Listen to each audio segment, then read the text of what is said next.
Call the member for Shortland. Thank you, Mr Deputy Speaker. I rise to speak about the utter contempt the New South Wales Liberal government has for the Hunter region. First off, they privatised our port after promising us 50% of the proceeds of the sale. They got $1.7 billion for it.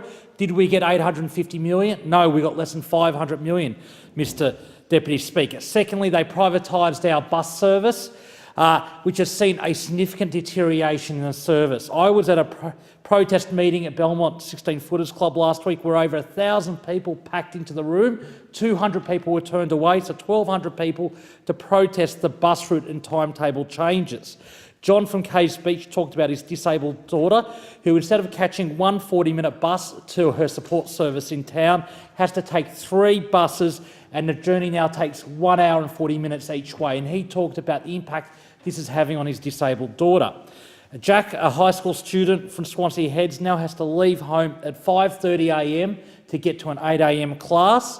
God knows how he's going to compete in the HSC given these long hours. A young mum talked about being turned away from buses because they weren't pram accessible. And Beck very bravely talked about her daughter and her in Warners Bay. They used to have a 40-minute bus ride to her daughter's school in town.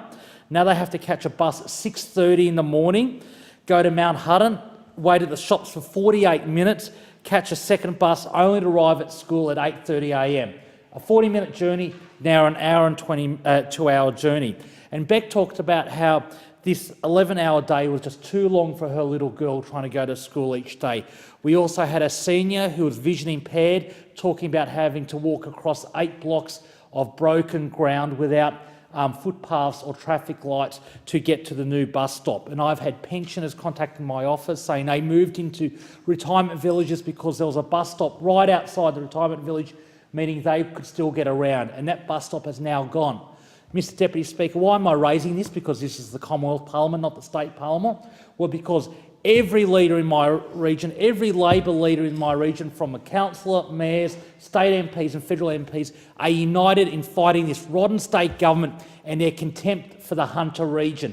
They've shown nothing but contempt and arrogance for a region that is enormously important to the New South Wales economy, a region that has over 750,000 people living in it. They treat it with contempt. And what do they do with all the spoils, all the economic wealth we provide to the state? They waste $2.5 billion building 2 new football stadiums in Sydney. That demonstrates the contempt they have. They cut buses, they cut services, they try and privatise hospitals in my region so that they can build stadiums in Sydney. What an utter disgrace, and I condemn Gladys Berejiklian and the New South Wales Liberal government.